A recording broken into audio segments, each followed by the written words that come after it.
Hello, DJ Bricks and MOCS here, doing a review of my Synagogue MOC. I was building this back in early 2021 with my mom, starting with designing it in Bricklink Studio 2.0 in either January or February, and then finishing it in May of 2021. I'll start with a 360 of the whole build, and then I'll go into more detail on each section. So, yeah, we have this wall here, and then that pond in the back.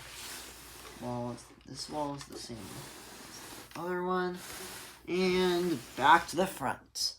Starting off at the front, we had these amazing windows that look just beautiful when under the sun. Here's a picture of that, just amazing. Then we have the 10 Commandments in front of some stained glass up there. Also looks amazing in the sun. And then we have a garden here and there, next to a pot with flowers, and there, and there. And then the main doors.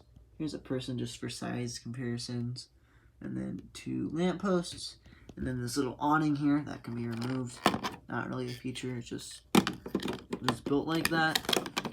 And then these bricks that have modified bricks that have that rail in there. Well, there's one with the rail. That just like groove, whatever it's called.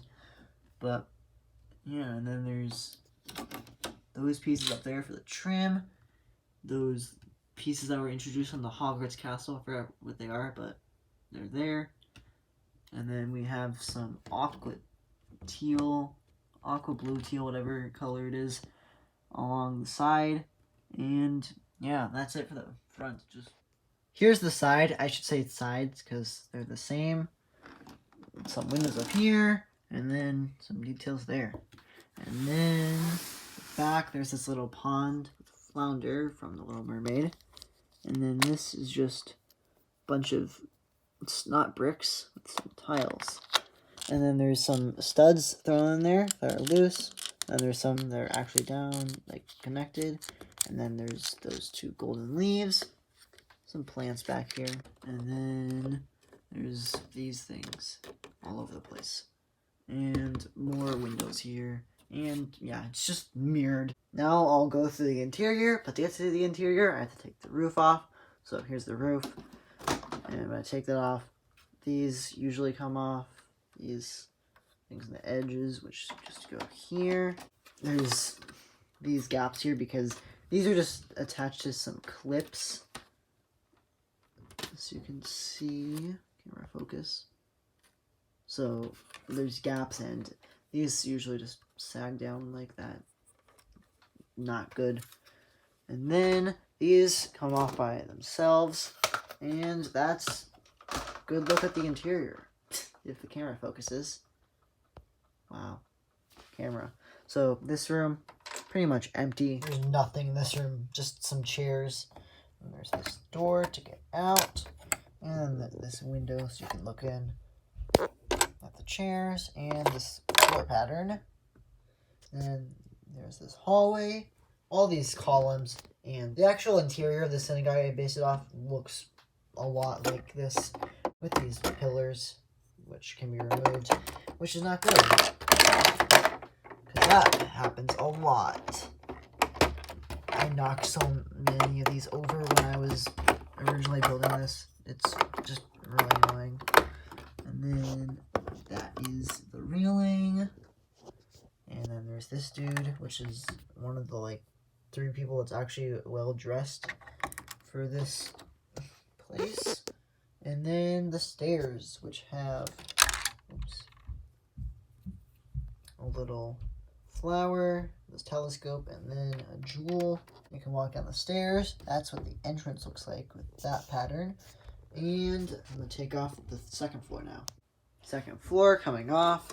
It's a little hard to get off because this building's so big. It's on 232 by 32 base plates. That's not where I want to take it off. There. That's where I want. And oh.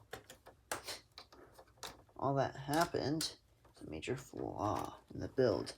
This part of the 1st floor is coming off. Not good. Now that the 2nd floor and roof are off, I can easily do that, and this guy You can just walk in, and the doors can close. Because they're automatic doors. No, they're not. And now that he's in, he can either go to the main sanctuary on the first floor here. He can walk up these stairs to the second floor. Oh, I guess he wants to go in there. Or he could have gone to the little study room where he could study the Torah. So there's a bunch of Torah builds in this synagogue because, well, it's a synagogue. Here's one of them. There's a bunch of these rings used. Every single one except the one uses them. And then there's this little kid here. And there are a few studs, studs on plates, you know, whatever, that they can stand on. A little pattern there. And I'm not going to step over it. And there's this little room here, which is the most detailed room I've ever made.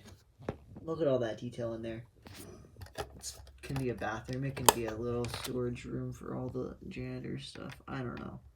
It is something that exists and nothing more. Now, in the main sanctuary, there's more of these pillars, and there's a slight difference between the two. It's just where the blue plates are. And then we have the doors, and then there's a little area for the Sidurim. You can just open them up. There's nothing in there. There should be like a 1x2 tile in there. But yeah, I have more of these books. I just never put them in. But yeah, there's this guy. Let's say he just wants to sit here. Boom. There's a bunch of benches all over the place. All the studs. So they can hold, what, like, I think like 3-4 minifigures. And then, no way, it's my stick fig. Yeah, here he is. And if I can actually grab it with one hand. Yeah, there I am. And I am wearing some Jedi robes. Another one of me. And, oh, wow. I am on the Bima. Reading Torah. This can just come out. This, I really like that. It's just that there's the blue Technic pins out. So Lego needs to make these in other colors besides blue, black. Yeah, they've made this piece in black. They just don't ever use it. And then, you know, just other colors. So then here there's this, just some snot. Let me just put this down. There's some basic snot. So the minifigures can actually be at a good height. And I guess that would make sense. They could just walk up on the little stairs to stand up. And it's just attached to those two plates. And then there's 2 more Torah scrolls in the back there. They're just held on by studs with holes. So those are those 2 Torahs.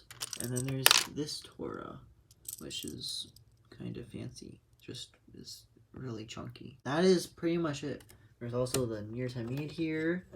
That's just above Bima. And that's pretty much it for this build. And for the final part of this video, here's where it is in the city right now. It's never really been placed in the city. It's kind of just been there. Like, I used to have it just here. This is just my little pile of, I don't know where to put you in the city yet. Like, there's not going to be this pile of train tracks. There's not going to be this this little car store there. Like, this, it's going to be somewhere in the residential area. So it's like, hey, you can walk there. But it would probably, like, the same area as the school, which is kind of where it is now. But it does not belong next to the 2 high-rises and the Sanctum Sanctorum and Toys R Us, all that. So maybe in the future, somewhere like, no, not really there. Maybe like, yeah, maybe just here. And it's also a little hard to place it because these stick off the base plate. These little designs. So you have to get some building like the Sanctum Sanctorum or the Daily Bugle where it doesn't take up the entire base plate. But that's it for this video. Bye.